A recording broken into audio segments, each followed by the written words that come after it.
ഇത് നമുക്ക് നല്ല ഈസി ആയിട്ടുള്ള ഒരു സ്നാക്ക് ഉണ്ടാക്കാൻ എങ്ങനെ നോക്കാം. ഇതിന്റെ പേര് മുട്ടയപ്പം എന്നാണ്. ഇത് ഉണ്ടാക്കിയെടുക്കാൻ വേണ്ടിയിട്ട് നല്ല എളുപ്പമാണ്. ഇത് കഴിക്കാനും നല്ല ടേസ്റ്റാണ്. ഇത് ഉണ്ടാക്കിയെടുക്കാൻ വേണ്ടിയിട്ട് പച്ചരി വേണം, തേങ്ങാപ്പാൽ വേണം, മുട്ട വേണം, പഞ്ചസാര വേണം, ഏലക്കായുടെ പൊടി വേണം. ഇതെല്ലാ സാധനങ്ങളും എപ്പോഴും നമ്മുടെ വീട്ടിൽ ഉണ്ടാവുന്നത് തന്നെയാണ്. അപ്പൊ അതുകൊണ്ട് തന്നെ ഇത് നിങ്ങൾക്ക് നല്ല എളുപ്പത്തിൽ ഉണ്ടാക്കിയെടുക്കാൻ വേണ്ടിയിട്ട് പറ്റും. അപ്പൊ നമുക്ക് നോക്കാം ഇതെങ്ങനെ മുട്ടയപ്പം ആക്കാന്ന്. ഇത് മുട്ടയപ്പം ആക്കാൻ വേണ്ടിയിട്ട് ഞാനിവിടെ 1 കപ്പ് പച്ചരി എടുത്തിട്ടുണ്ട്. ഈ പച്ചരി ഏറ്റവും വെള്ളത്തിലിട്ടിട്ട് ഒരു 2 മണിക്കൂർ വെള്ളത്തിലിട്ടിട്ട് കുതിർത്തിയിട്ട് എടുക്കണം. ഒരു 2 മണിക്കൂർ കഴിയുമ്പോഴേക്കും പച്ചരി നല്ല സോഫ്റ്റ് ആയിട്ട് കിട്ടും. അങ്ങനെ വെള്ളത്തിലിട്ട് കുതിർത്തിയെടുത്താൽ മാത്രമേ പച്ചരി നല്ല പേസ്റ്റ് പോലെ നമുക്ക് അരിഞ്ഞിട്ടുള്ളൂ. നിങ്ങൾ ഏറ്റവും പച്ചരി വെള്ളത്തിലിട്ടിട്ട് കുതിർത്തിയിട്ട് എടുക്കണം. ഇത് ഞാനിവിടെ 1 കപ്പ് വെള്ളത്തിലിട്ടിട്ട് കുതിർത്തിയെടുത്തിട്ടുണ്ട്. ഇത് അരച്ചെടുക്കാൻ വേണ്ടിയിട്ട് ഈ മിക്സിയുടെ ജാറിലേക്ക് ഇടാം. അത് ഏത് ടൈപ്പ് പച്ചരി ആയിരുന്നാലും കുഴപ്പമില്ല. ഇതിലേക്ക് ആവശ്യത്തിന് തേങ്ങാപ്പാലും കൂടിയും ചേർത്തിട്ട് ഇത് നല്ല പേസ്റ്റ് പോലെ അരച്ചിട്ടെടുക്കുക. അത് കഴിഞ്ഞിട്ട് ഇതിലേക്ക് മുട്ടയും ചേർക്കണം, പഞ്ചസാരയും ചേർക്കണം, ഏലക്കായും ചേർക്കണം. അപ്പോൾ നിങ്ങൾ ഏറ്റവും നിങ്ങൾ തേങ്ങാപ്പാൽ ഒഴിക്കുമ്പോൾ ഒരുപാട് തേങ്ങാപ്പാൽ ഒഴിക്കരുത്. കാരണം മുട്ടയും പഞ്ചസാരയും കൂടിയും ചേർക്കുമ്പോൾ പിന്നെയും ബാറ്റർ കുറച്ചും കൂടി വെള്ളം പോലെ ആവും. അപ്പോൾ ഇതിലേക്ക് തേങ്ങാപ്പാൽ ചേർക്കാം. തേങ്ങാപ്പാൽ എടുക്കുമ്പോൾ അത്യാവശ്യം നല്ല കട്ടിയുള്ള തേങ്ങാപ്പാൽ വേണം ചേർക്കാൻ വേണ്ടിയിട്ട്. പിന്നെ വളരെ കുറച്ച് തേങ്ങാപ്പാൽ ചേർത്തിട്ട് ഏറ്റവും അരച്ചെടുത്താൽ മതി. അല്ലെങ്കിൽ ചിലപ്പോൾ ഇതിൽ വെള്ളം കൂടി പോകും. അപ്പം ഇതിലേക്ക് തേങ്ങാപ്പാൽ ചേർക്കാം. ഇപ്പോൾ പച്ചരിയും തേങ്ങാപ്പാലും കൂടിയിട്ട് ഇതേപോലെ നല്ല പേസ്റ്റ് പോലെ അരച്ചിട്ട് എടുത്തിട്ടുണ്ട്. ഇനി ഇതിലേക്ക് പഞ്ചസാര ചേർക്കാം. പഞ്ചസാര നിങ്ങളുടെ മധുരത്തിനനുസരിച്ചിട്ട് ചേർക്കാം. ഞാൻ ഇതിലേക്ക് 5 ടേബിൾ സ്പൂൺ പഞ്ചസാരയാണ് ചേർക്കുന്നത്.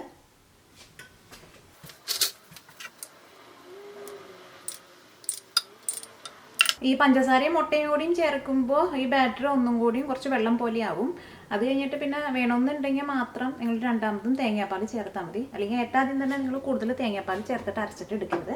ഇതിലേക്ക് ഏലക്കായ ചേർക്കാം. ഞാനിവിടെ ഒരു 5 ഏലക്കായയുടെ സീഡ്സാണ് ചേർക്കുന്നത്.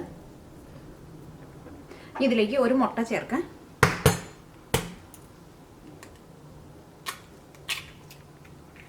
ഇതിലേക്ക് ഒരു നുള്ള ഉപ്പും കൂടിയും ചേർക്കാം. അപ്പോൾ മധുരമുള്ള എന്തുണ്ടാക്കുമ്പോഴായിരുന്നാലും കുറച്ച് ഉപ്പും കൂടിയും ചേർക്കണം. അപ്പോഴായിരിക്കും അതിൻ്റെ ശരിക്കുള്ള ടേസ്റ്റ് കിട്ടുക. ഇതെല്ലാം കൂടിയിട്ട് ഒന്നും കൂടി നല്ല പേസ്റ്റ് പോലെ അരച്ചിട്ട് എടുക്കുക. അത് കഴിഞ്ഞിട്ട് ഇത് അരച്ച് നോക്കി കഴിഞ്ഞിട്ട് പിന്നെ ഇതിനകത്ത് വെള്ളം കുറവ് പോലെ തോന്നുന്നുണ്ടെങ്കിൽ നമുക്ക് രണ്ടാമതും ഇതിലേക്ക് തേങ്ങാപ്പാൽ ചേർക്കാം. ഇത് നല്ല പേസ്റ്റ് പോലെ അരച്ചെടുത്തിട്ടുണ്ട്. അപ്പോൾ മാവ് ഇതേപോലെ അരച്ചിട്ട് എടുത്തിട്ടുണ്ട്. ഇത് അരച്ചെടുക്കുമ്പോൾ ഇതേപോലെ ദോശമാവ് പോലെ കുറച്ച് വെള്ളം പോലെ വേണം അരച്ചെടുക്കാൻ വേണ്ടിയിട്ട്. നല്ല തിക്കായിട്ട് അരച്ചിട്ട് എടുക്കരുത്. ഈ മാവ് ഒരു അരമണിക്കൂർ റെസ്റ്റ് ചെയ്യാൻ വേണ്ടിയിട്ട് വെക്കാം. കുറഞ്ഞത് ഒരു അരമണിക്കൂറെങ്കിലും വെക്കാം. ഒരു അരമണിക്കൂർ തുടങ്ങിയിട്ട് ഒരു 2 മണിക്കൂർ വരെ മാവ് നിങ്ങൾക്ക് റെസ്റ്റ് ചെയ്യാൻ വേണ്ടിയിട്ട് വെക്കാം. ഈ മാവ് മിക്സ് ചെയ്ത് വഴിക്കാൻ ഉണ്ടാക്കണ്ട. കുറഞ്ഞത് ഒരു അരമണിക്കൂറെങ്കിലും റെസ്റ്റ് ചെയ്യാൻ വേണ്ടിയിട്ട് വെക്കാം. അത് കഴിഞ്ഞിട്ട് ഇതെടുത്തിട്ട് നമുക്ക് മുട്ടയപ്പം ഉണ്ടാക്കാം. ഇപ്പോൾ ബാറ്റർ ഞാനിവിടെ ഒരു അരമണിക്കൂർ റെസ്റ്റ് ചെയ്യാൻ വേണ്ടിയിട്ട് വെച്ചിട്ടുണ്ടായിരുന്നു. ഇനി ഇതെടുത്തിട്ട് മുട്ടയപ്പം ഉണ്ടാക്കുക. നിങ്ങൾ വെക്കുമ്പോൾ നിങ്ങൾക്ക് സമയം ഉണ്ടെങ്കിൽ കുറച്ചും കൂടി കൂടുതൽ സമയം വയ്ക്കാം. അപ്പോൾ കുറച്ചും കൂടിയും അപ്പം നല്ല സോഫ്റ്റായിട്ട് വരും. അപ്പം മുട്ടയപ്പം വറുത്തെടുക്കാനുള്ള ഓയിൽ നന്നായിട്ട് ചൂടായിട്ടുണ്ട്. അത് ഓയിൽ നന്നായിട്ട് ചൂടാവണം. എന്നാൽ മാത്രമേ ഈ മാവ് ഇതിലേക്ക് നമ്മൾ ഒഴിക്കുമ്പോൾ ഇത് നന്നായിട്ട് ഇങ്ങനെ വീർത്ത് പൊന്തി വരുള്ളൂ. ഇതിലേക്ക് ഓരോ സ്പൂണ് മാവ് ഒഴിച്ചു കൊടുക്കാം.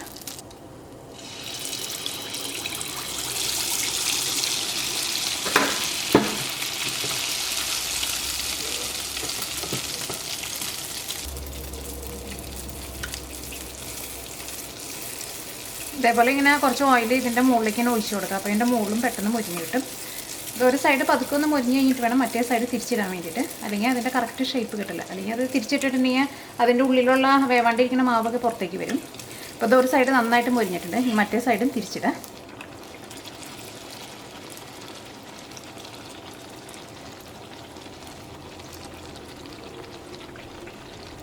ഒരുപാട് നേരം ഇട്ടിട്ട് മൊരിയിക്കേണ്ട ആവശ്യമില്ല. ഒരുപാട് നേരം ഇട്ട് മൊരിച്ചിട്ടുണ്ടെങ്കിൽ ചിലപ്പോൾ അത് ഭയങ്കര ഹാർഡായിട്ട് വരും. ജസ്റ്റ് 2 സൈഡ് നന്നായിട്ട് മൊരിയണം. ഇതിൻ്റെ ഉള്ളിൽ നന്നായിട്ട് വേവുകയും വേണം. അപ്പോൾ ഇത് 2 സൈഡ് നന്നായിട്ട് മൊരിഞ്ഞിട്ടുണ്ട്. ഇതിൻ്റെ ഉള്ളിലും വെന്തിട്ടുണ്ട്. ഇത് ഓയിലിൽ നിന്ന് എടുത്ത് മാറ്റാം.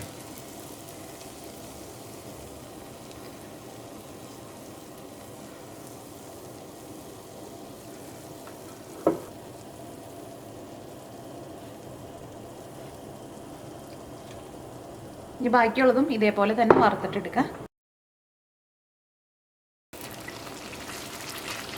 അങ്ങനെ ഭയങ്കര സോഫ്റ്റായിട്ടായിരിക്കുക. അത് നമുക്ക് ഇങ്ങനെ എടുത്തിടുമ്പോൾ അറിയാൻ വേണ്ടി പറ്റും. ഭയങ്കര കനം കുറഞ്ഞിട്ടായിരിക്കും അത്.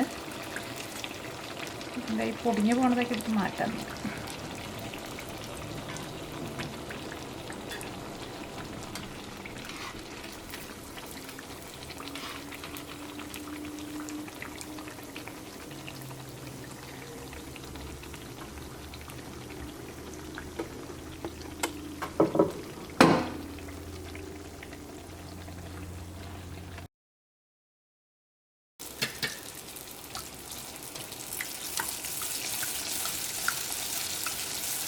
ഇതൊരു സൈഡ് മുരിഞ്ഞിട്ടുണ്ട്, മറ്റേ സൈഡും തിരിച്ചിടാം.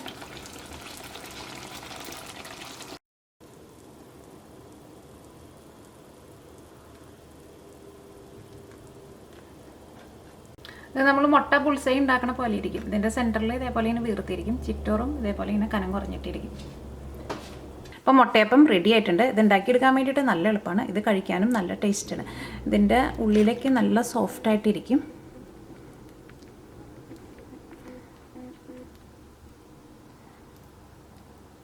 ഇതിൻ്റെ സെൻറ്ററിലേക്ക് നല്ല സ്പോഞ്ച് പോലെ ഇരിക്കും. ഇതിൻ്റെ സൈഡൊക്കെ ഇങ്ങനെ ചെറുതായിട്ട് ഇങ്ങനെ ക്രിസ്പി പോലെ ഇരിക്കും.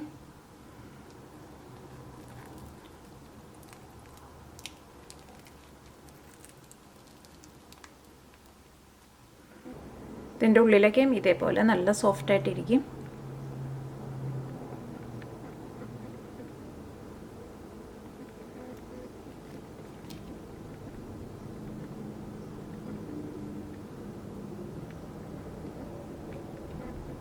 അപ്പോൾ നിങ്ങളെല്ലാവരും ട്രൈ ചെയ്ത് നോക്കുക. നിങ്ങൾക്ക് എല്ലാവർക്കും നല്ല ഇഷ്ടമാവും.